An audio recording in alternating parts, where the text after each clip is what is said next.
Adoni revenue division పరిధిలో అత్యధికంగా కరువు ప్రాంతం అని చెప్పుకోవచ్చు.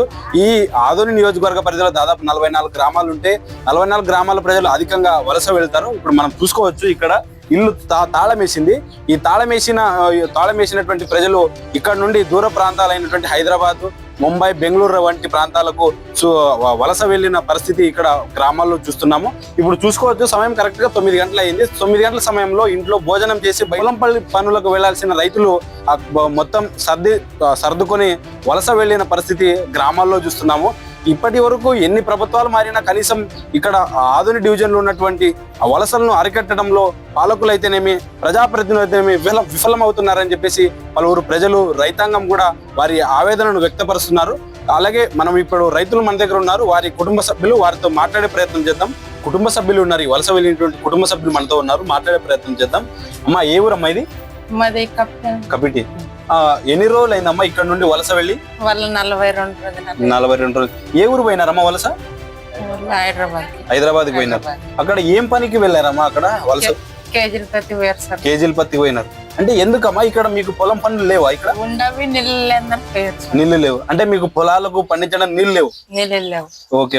మామూలుగా ఎప్పుడు వస్తారమ్మా మళ్ళీ తిరిగి వలస నుండి ఇక్కడ మీ గ్రామానికి? పంట అయిపోయినాక వస్తారు. అంటే అక్కడ మొత్తం పంట చూసుకొని వస్తారు.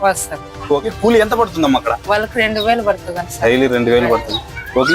ఇక్కడ పొలం పనులు అసలు కూలీలు కూడా దొరకటం లేదమ్మా? మామూలు పోతే ఇక్కడ కూలీలు కూడా లేవా? కూలీలు లేవు సార్, అసలు లేవు. ఓకే. ఏం పేరు మీ పేరు? నా పేరు రాధ. ఇక్కడ కనీసం కూలీలు దొరక్క వలస అక్కడ వెళ్లి దిన ఉపాధిని కల్పించుకోవడానికి కోసం హైదరాబాద్, బెంగళూరు వంటి ప్రాంతాలకు వెళ్లారని చెప్పారు. ఇక్కడ మా పొలాలకు కనీసం నీరు లేవు, పొలాల్లో కనీసం పంటలు పండక వలస వెళ్ళని పరిస్థితి ఉందని చెప్పేసి ఇక్కడ మహిళ మాటల్లో మనం విన్నాం. మరో ఇల్లు ఉంది, ఆ ఇంటికి వెళ్ళి అడిగి తెలుసుకునే ప్రయత్నం చేద్దాం. వలస వెళ్ళినటువంటి మరో కుటుంబ సభ్యులు మనతో ఉన్నారు, వారితో మాట్లాడే ప్రయత్నం చేద్దాం. అమ్మా, మీ పేరు? నా పేరు లక్ష్మి. మీ కుటుంబ సభ్యులు ఎంతమంది వలస వెళ్ళారమ్మా? మా నలుగురు వెళ్ళినారు. అక్కడ ఏ ఊరికి వెళ్ళారమ్మా వలస? అక్కడ హైదరాబాద్, అవతల తెలంగాణకు వెళ్ళారు. ఏం పని చేస్తారమ్మా అక్కడ? పత్తిలు సుగ్గి పోతారు. అంటే ఇక్కడ పొలాలు పత్తులు ఉన్నాయి, ఎందుకు? ఏం లేదు. వాన వస్తే మాకు పంట, లేకుంటే లేదు. మాకు నీళ్ళు లేవు, ఏమి లేవు. ఈసారి ఎట్లా పండాయి అమ్మా పంటలు? ఏం పండలేదు సార్, వాన వస్తే పండేది మాకు. వాన వస్తే ఏం లేదు. ఓకే. మామూలు ఎన్ని ఎకరాల పొలం ఉంది? ఎందుకు ఇక్కడ ఎంత పంట పండించారు? భూమి లేదు. ఓకే. రోజుకి ఎంత ఇస్తారమ్మా కూలి? మాక 200 ఇస్తారు. ఇప్పుడు అక్కడ ఎంత ఇస్తారమ్మా రోజుకు? అక్కడ 500, 600 ప్రజలకు తెచ్చుకుంటారు. 500, 600. మామూలు ఎన్ని రోజులకు ఒకసారి వస్తారమ్మా ఇప్పుడు మళ్ళీ తిరిగి? ఇంక 2 నెలలు అవుతుంది. అంటే మామూలు ఇక్కడ పంటలు పండించడానికి మళ్ళీ తిరిగి వస్తారా? ఇక్కడికి వస్తారా? మళ్ళీ ఇక్కడ పంటలు వేస్తారా? వచ్చే పంటలు వాన వచ్చా మాకు వర్షం వేయాలి. ఓకే. మామూలు ప్రభుత్వం ఏం కోరుతున్నారు మీరు? మామూలుగా మీ చేనులకు నీళ్ళు ఇస్తే బాగుంటుందా? ఏం అడుగుతున్నారు? నీళ్ళు వస్తే బాగుంటది. నీళ్ళు వస్తే బాగుంటుంది. నీళ్ళు లేకుంటే ఎక్కడ వస్తుంది? ఓకే. నీ పేరమ్మా? నా పేరు లక్ష్మి. ఏ ఊరమ్మా? ఇదే ఊరే కప్పే. మనం కపిటి గ్రామంలో ఇప్పటి వరకు అక్కడ గ్రామంలో ఉన్న పరిస్థితులను, ఒక గ్రామం అంటే మండలం, మనం నియోజకవర్గంలో దాదాపు 44 గ్రామాలు ఉంటే ఒక గ్రామాన్ని ఎంచుకొని గ్రామంలో పరిస్థితులు మీకు వివరించే ప్రయత్నం చేశా. అయితే ఒక గ్రామంలో ఇదే పరిస్థితి, యావత్ నియోజకవర్గంలో ఉన్న గ్రామాల్లో దాదాపు ఇంచుమించు ఇదే పరిస్థితి అని చెప్పుకోవాలి. ఈ పరిస్థితులకు ప్రధానంగా 2 కారణాలు.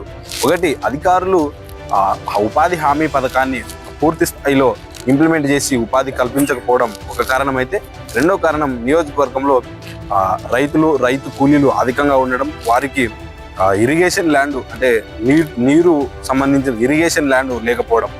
ఇరిగేషన్ ల్యాండ్ సంబంధించి మాట్లాడడం కాబట్టి వీటి గురించి మనం పూర్తిగా మీకు వివరించే ప్రయత్నం చేస్తాం. ఒకసారి మన నియోజకవర్గంలో మొత్తం వ్యవసాయ భూమి ఎన్ని ఎకరాలు ఉన్నట్టయితే దాదాపు వ్యవసాయ భూమి 1,07,638 ఎకరాలు మొత్తం మన నియోజకవర్గంలో వ్యవసాయ భూమి ఉంది. ఈ 1,00,000 ఎకరాలలో దాదాపు మనకు ఇరిగేషన్ ల్యాండ్ కేవలం 6,000 ఎకరాలు, అంటే 6,439 ఎకరాలు ఇరిగేషన్ ల్యాండ్ ఉంది మన నియోజకవర్గ పరిధిలో. ఇక దీంట్లోనే ఇరిగేషన్ కిందే వివిధ రకాల ఇరిగేషన్స్ ఉన్నాయి. అంటే లిఫ్ట్ ఇరిగేషన్ అయితేనేమి, తర్వాత ట్యాంక్స్, మామూలుగా గ్రామాల్లో ట్యాంకులు, ఇంకుడు గుంతలు నిర్మించుకొని వాటి నుండి వ్యవసాయం చేయడం, బోర్వెల్స్ నుంచి దాదాపు 3,324 ఎకరాలు వ్యవసాయం బోర్వెల్స్ ఉంటుంది. ఇక వర్ష ఆధారిత భూమి, అంటే వర్షం వస్తేనే పంట పండుతుంది, లేకుంటే పంట పండుదనే భూమిలో దాదాపు 97,103 ఎకరాలు నియోజకవర్గ పరిధిలో ఉంది. ఇది డేటాను మనం ఆ వ్యవసాయ అధికారుల నుండి ఈ డేటాను సేకరించడం జరిగింది. ఒకసారి చూసుకోవచ్చు, మన నియోజకవర్గంలో దాదాపు 1,07,000 ఎకరాలు ఉంటే కేవలం అందులో అంటే ఒక 10% కూడా లేదు. 10% కూడా ఏది 10% కూడా ఇరిగేషన్ ల్యాండ్ లేదు, మొత్తం నాన్ ఇరిగేషన్ ల్యాండ్. మిగతా 10% ఇరిగేషన్, మిగతా 90% నాన్ ఇరిగేషన్ ల్యాండ్. దీనికి సంబంధించిన రైతు కూలీలు, వీరు వ్యవసాయం మీద ఆధారపడిన రైతులు మొత్తం వలసలు వెళ్ళిపోయి నగరాల్లో వాచ్మెన్లుగా, లేకుంటే బేల్దార్ పనికి సంబంధించిన ఇలాగా వ్యవసాయ వృత్తులకు సంబంధించిన వ్యక్తులు అక్కడికి వెళ్ళి ఎంప్లాయ్మెంట్ పొందుతున్నారు. ఈ అంతటి కారణం నీరు లేకపోవడం. అధికారులు అయితేనేమి, స్థానిక నాయకులు అయితేనేమి ఖచ్చితంగా దృష్టి సాధించాల్సింది ఆ నియోజకవర్గంలో ఉన్న భూమికి సంబంధించి నీరు ఇచ్చే ప్రయత్నం చేయాలి. అప్పుడే వలసలు అరికట్టడానికి ఉపయోగపడుతుంది. ఇక రెండో విషయం పోతే, అధికారులు రాజకీయ ఒత్తిడి లేకుండా ఖచ్చితంగా ఉపాధి హామీ పథకాన్ని పూర్తి స్థాయిలో ఇంప్లిమెంటేషన్ చేసే తప్పితే ఈ వలస అనేది తగ్గదు. Thank you. ఈ వీడియోని చూసిన ప్రతి ఒక్కరు ఖచ్చితంగా సబ్స్క్రైబ్ చేయండి, లైక్ చేయండి, షేర్ చేయండి. నా కంటెంట్ నచ్చితే మీ అభిప్రాయాన్ని తెలియజేయండి. Thank you.